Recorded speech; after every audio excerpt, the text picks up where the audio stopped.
நல்லதே நடக்கும். ஓம் நம சிவாயும். எல்லாம் வல்ல ஸ்ரீ பாராகியம்மன் திருடி சரணம். உலகத்தமிழ் நெஞ்சங்கள் அனைவருக்கும் உங்கள் சுஸ்ரீ ராஜ கணபதியின் அன்பான வணக்கங்கள். இன்றைய பதிவில் மகர ராசியில் பிறந்த நண்பர்களே, கெட்டவன் கெட்டு போனதால் கிட்டும் மகாராஜ யோகம் உங்களுக்கு. உங்க குடும்பத்தில் கொண்டாட்டம் நிச்சயம். தலைமுறை விருத்தியும் அதே தலைமுறை மறக்க முடியாத அழிக்க முடியாத கீர்த்தியும் நீங்கள் பெறப்போவது உறுதி. அதை கொடுக்க போவது ராகு கேது பயிற்சி பலன்கள். 2 ராகு 8 கேது அமர்ந்து அடுத்த 1.5 வருடங்கள் 18 மாதங்கள் உங்களுக்கு கொடுக்க போகின்ற பலனை இன்றைய பதிவில் பார்க்க போறோம். பதிவை ஃபுல்லா பாருங்க. நம்ம சேனல்ல ஏற்கனவே சனி பயிற்சி மற்றும் குரு பயிற்சி பலன்களை பதிவிட்டாச்சு. பார்க்காதவங்க சேனலை பாருங்க, கண்டிப்பா யூஸ்ஃபுல்லா இருக்கும். மறக்காம நம்ம சேனல் சப்ஸ்கிரைப் பண்ணிட்டு கூட தர பெல் ஐகானை பிரஸ் பண்ணிட்டு பக்கத்திலே ஒரு ஆல்ன்ற தெரியும் தவறாம செலக்ட் பண்ணிச்சுங்க. அப்படின்னா நான் பதிவிடக்கூடிய அடுத்தடுத்த பதிவுகள் உங்களுக்கு உடனுக்குடன் நோட்டிபிகேஷனாக வந்து சேரும்.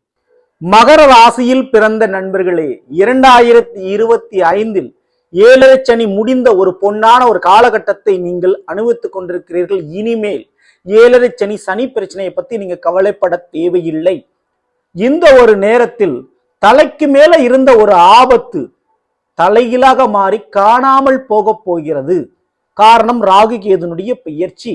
இன்றைய பதிவில் அதை பத்தி பார்த்துருவோம். மே மாதம் 18ஆம் தேதி ராகு கேது தன்னுடைய வீட்டிலிருந்து பயிற்சி அடைய போகிறார்கள்.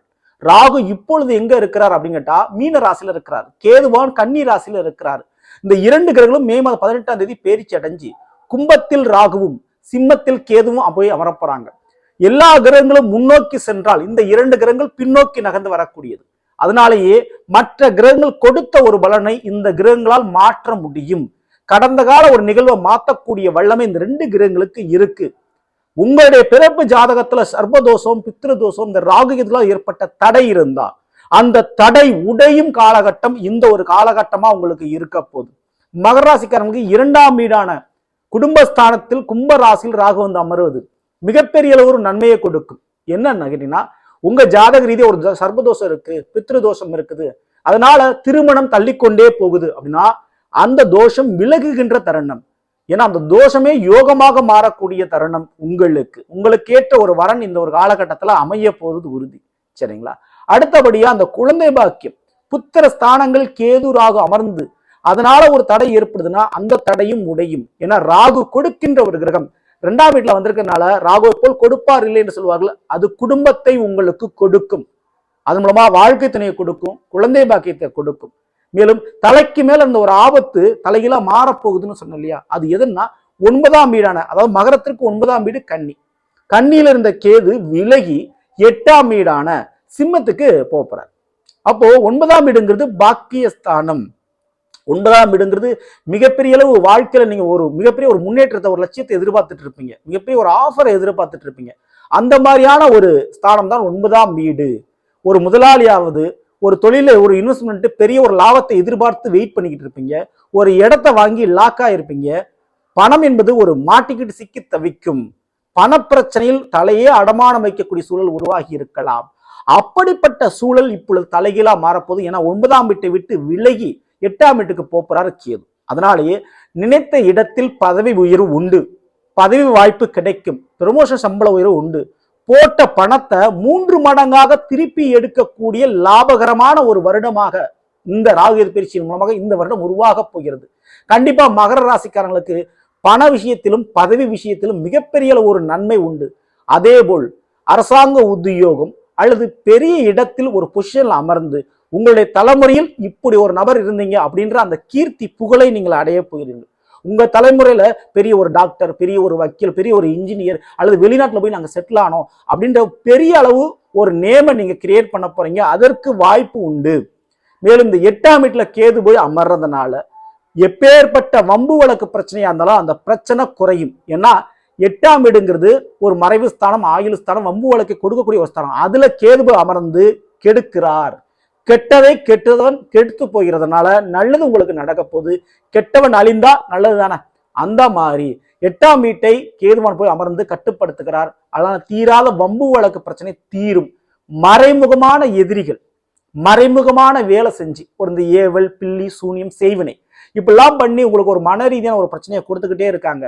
அல்லது உறவுகளா இருக்காங்க, சொந்த பந்தமாவே இருக்காங்க, ஆனா வேறு வழி இல்லாமல் அவர்களிடம் நேரடியா பகையை காட்ட முடியாம வேற வழி இல்லாம கோபத்தை அடக்கி கொண்டு பொறுமையா இருந்து கொண்டு அதை ஜீரணிக்கவும் முடியாம ரொம்ப கஷ்டப்பட்டு கொண்டிருந்த அந்த ஒரு மனநிலை இப்பொழுது உங்களுக்கு விடுதலை அடைய போகிறது. ஏன்னா அப்படிப்பட்ட நபர் இப்போ உங்களை விட்டு விலக போறாங்க. அப்படிப்பட்ட நபருடைய பிரச்சனை ஒரு முடிய போகுது. சரிங்களா? சோ அது குடும்பத்துல மட்டும் இல்லைங்க, வேலை பார்க்கக்கூடிய இடத்துல இருக்கலாம், தொழில் பண்ணக்கூடிய இடத்துல இருக்கலாம். ஓகேங்களா? சோ அந்த பிரச்சனை சரியாக போகுது.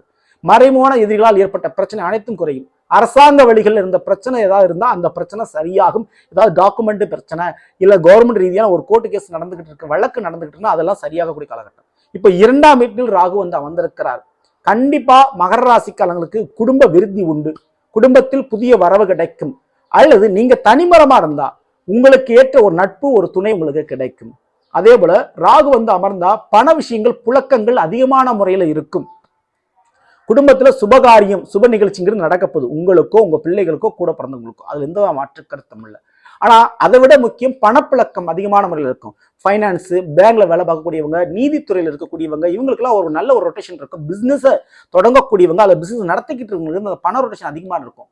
அதே போல பயணங்கள் அதிகமா பண்ண வேண்டிய சூழல் உருவாகலாம். ஆனா அந்த பயணங்களால் மிகப்பெரிய ஒரு கான்ட்ராக்ட், ஒரு ஒப்பந்தம், ஒரு ஷேர், ஒரு பங்குன்றது உங்களுக்கு கிடைக்க போகுது.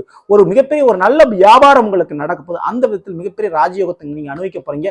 இதற்கு மிக மிக இன்னொரு முக்கியம் குரு பார்வை. மே மாதம் 14ஆம் தேதியே ரிஷப ராசியிலிருந்து மிதுன ராசிக்கு குரு பகவான் மாறிடுறார். உங்களுடைய மகரத்திற்கு 6ஆம் வீடு தான் மிதுனம்.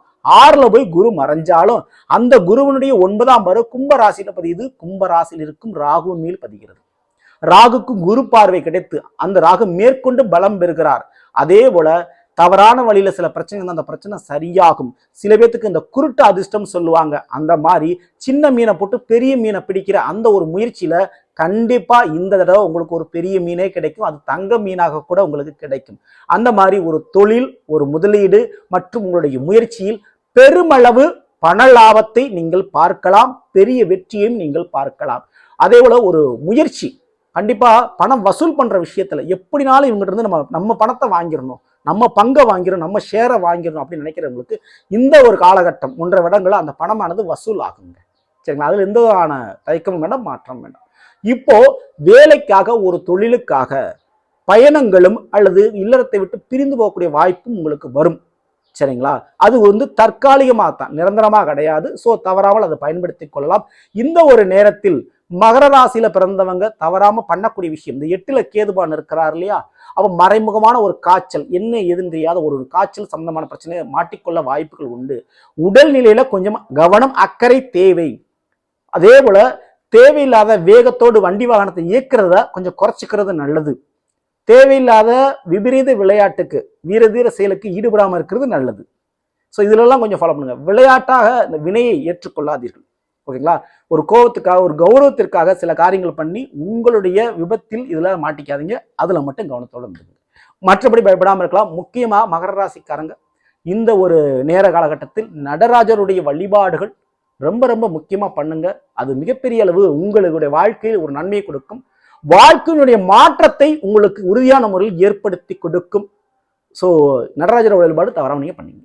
ஸோ நல்லதுங்களே, நாம் இன்றைய மகர ராசியில் பிறந்தவர்களுக்குரிய பலனை பற்றி பார்த்த நிச்சயமா உங்களுக்கு பிடிச்சிருந்த லைக் நண்பர்களுக்கும் உறவினர்களுக்கும் மறக்காமல் ஷேர் செய்யுங்கள். இதுவரை நம்மளுடைய சேனலை சப்ஸ்கிரைப் பண்ணாம இருக்கும், சப்ஸ்கிரைப் பண்ணீங்க.